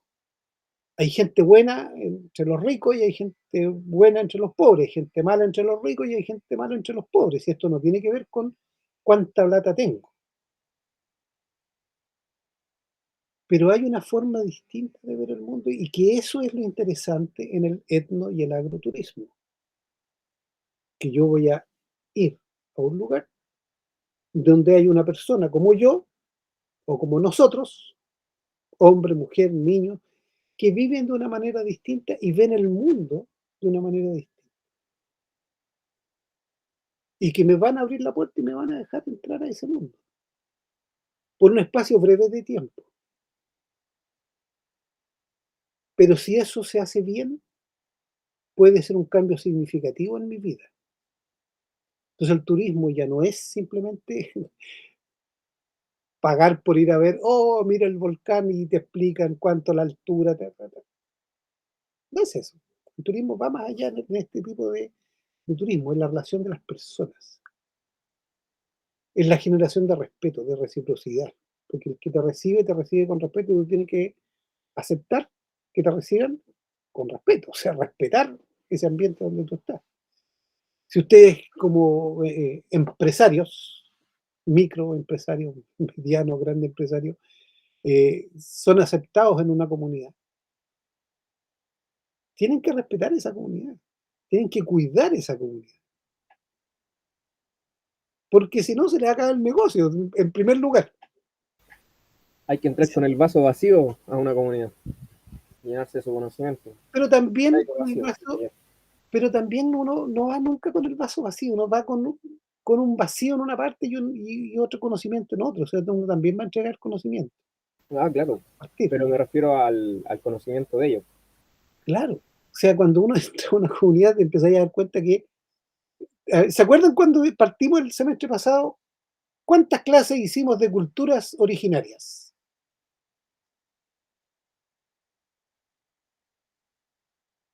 Hicimos varias. De Rapa Nui, Mapuche, algunas cosas. ¿Pero qué aprendimos? Nada. Así. Una cosita así. ¿Por qué?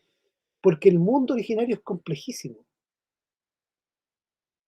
Entonces uno en ese sentido, claro, va con el vaso vacío. O sea, va a aprender. Lo primero que hay que hacer, claro, uno sabe, van a saber ustedes de turismo, de cómo hacer el negocio y todo el cuento, pero de cultura originaria van a conocer prácticamente nada.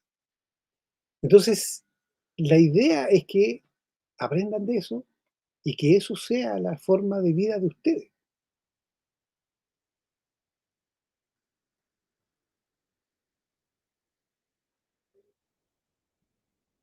¿Lo habían visto de esa manera o lo han visto de otra manera? Sí, profe, sí, completamente. Y eso es lo que enriquece esta profesión. Y eso es lo que hace que esta profesión sea necesaria. Esta y otras profesiones similares sean necesarias para el futuro.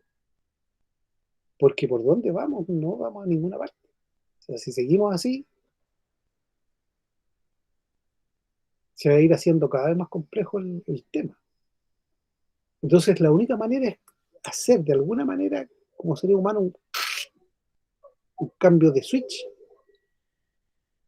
y entender que tenemos que relacionarnos con los otros, con lesotres, y con el medio ambiente de una manera distinta,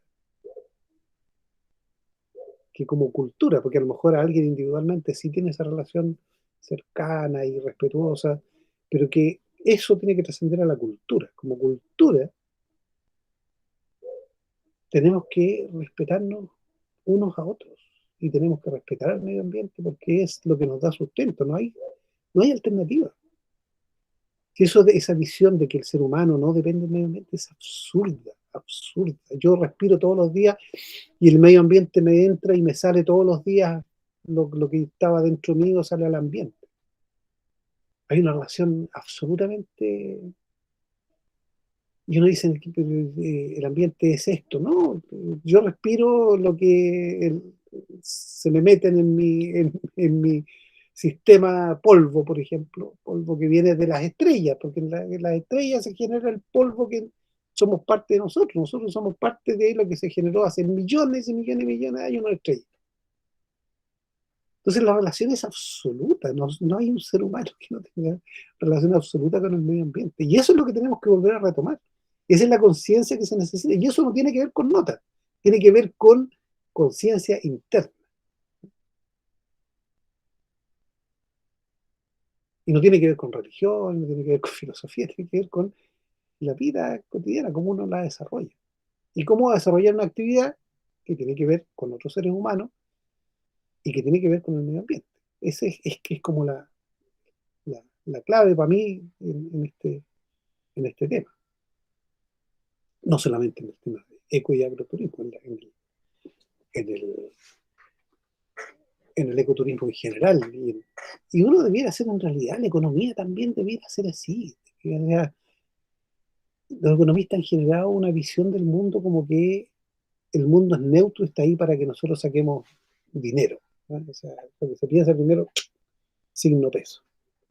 Está bien, es una componente importante, pero no es lo único. Y como no es lo único, tenemos la embarrada que tenemos. Porque se ha priorizado una cosa dentro de una infinita gama de cosas. Y lo que se ha priorizado es la ganancia, sin ver los costos. Porque si uno equilibra el costo con la ganancia, algo hay, pero nadie se quiere hacer cargo de los costos. ¿Quién quiere reciclar? Poquísimo. O sea, imagínense, incluso están inventando ahora una especie de minería agrominería. Generar plantaciones para sacar de ahí ciertos minerales. Genera comida. Si esos minerales están botados en los basurales, porque nadie los recicla. Y son más fáciles que sacarlos de las plantas. Pero si alguien encuentra que es un negocio, va a ser un buen negocio. Va a tener agrominería. Me contaban el otro día. Entonces, la visión que ustedes tienen que tener es una visión más estructural. En vez de mirar solamente la ganancia, tienen que mirar qué es, en base a qué se hace. ¿Qué puedo aprender en este proceso? ¿Con qué puedo cooperar con los otros en este proceso? ¿Cómo podemos entre todos mejorar lo que estamos haciendo?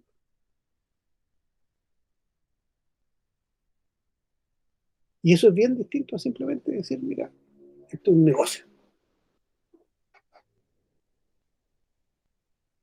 Entonces, espero que durante lo que vamos a ver temas de eficiencia energética, vamos a ver temas de conflictos ambientales, vamos a ver la visión del turismo. Vamos a partir la próxima semana con cómo se concebía el turismo en el año 2010, el proyecto 2010-2020, que uno, cuando pasa eso ya uno pasa a otra cosa. ¿Cómo es el proyecto ahora? Bueno, el 2020 fue el coronavirus. Entonces los planes y proyectos que se hicieron de 2000 a 2020 iban como avión hasta cierto punto, en algunos aspectos iban muy bien, pero todo eso se cortó. Y se cortó por un tema ambiental, un virus. Entonces el medio ambiente sí tiene un peso radical en todo esto. Tiene consecuencias en lo que planificamos y en los resultados de esa planificación. Entonces, y la evidencia más clara es lo que ha pasado. O sea, vamos a ver los planes que habían, vamos a revisar el mismo plan 2010-2020 que hemos revisado antes y veamos qué pasó. Es súper entretenido ver lo que se pensaba y lo que hoy día sabemos que pasó. En el tema cultural, yo siempre hago no sé si lo hemos visto alguna vez, que la mayoría de las culturas, cuando yo les digo, miren hacia el futuro, ¿hacia dónde miran? ¿Hacia el frente o hacia la espalda? ¿Cuál es la visión normal? Hacia el frente. Hacia el frente. Obvio, ¿cierto? Es el tema cultural. No es obvio. ¿Qué es lo que yo conozco? ¿El pasado o el presente? El pasado. Por lo tanto, el pasado está al frente mío, porque yo lo conozco. ¿Qué es lo que desconozco? El futuro. Por lo tanto, está a mi espalda, porque yo no lo veo, no sé lo que hay ahí. Bueno. ¿Se fijan? Entonces, si se fijan, es un tema cultural. La otra cultura está emplazada de manera distinta a mí en la realidad. Yo considero que estoy yendo hacia el futuro, y el otro considera que está yendo hacia el futuro, pero retrocediendo, porque no sabe lo que hay atrás. Lo que conoce es el pasado, y lo que conocemos es el pasado, pero es una forma distinta de ver la realidad. Ahora, ¿qué sé yo? Que lo que hice en el pasado tiene consecuencias en el futuro. Cuando yo miro solamente hacia el futuro, no me doy cuenta que lo que está atrás tiene consecuencias hacia adelante. Porque estoy mirando hacia adelante, hacia lo vacío, hacia lo desconocido, tratando de meterme en esa realidad, pero olvidando que vengo de atrás y que todo lo que yo hice atrás, todo lo que me pasó atrás, tiene consecuencias a futuro.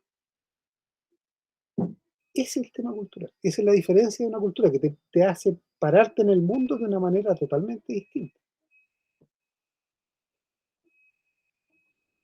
Y cuando uno entra al tema con las comunidades, es eso lo que se empieza a encontrar.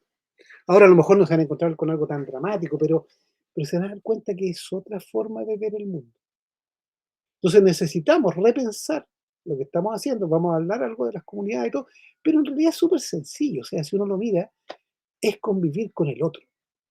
Y para eso hay una cuestión súper humana, de acercamiento, de conocimiento, de relación.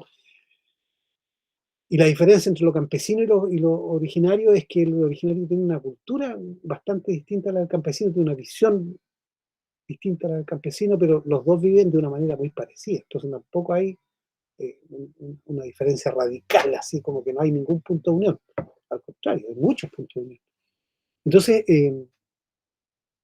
lo que yo espero del ramo es que les quede eso, ¿no? Esa visión de que tenemos que repensar nuestra relación y que hay formas de relacionarnos de una manera distinta, incluso dentro del ámbito laboral, que sería hacer trabajo de turismo con comunidades. Eso. Yo creo que estamos en la hora. Gracias, profe. Buena conversación la de hoy. Yo creo que es una conversación necesaria para poder empezar a entender para dónde va, porque una cosa es la materia y otra cosa es qué uno quiere hacer con esa materia. ¿Estamos? Gracias, profe. Entrete. ¿Alguna Esté reflexión final de parte de ustedes?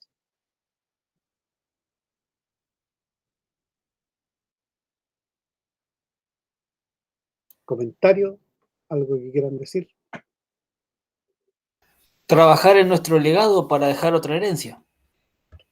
Sí, eso sería el ideal. Ir haciendo que lo que hacemos vaya cambiando levemente el futuro. ¿Alguien está en pareja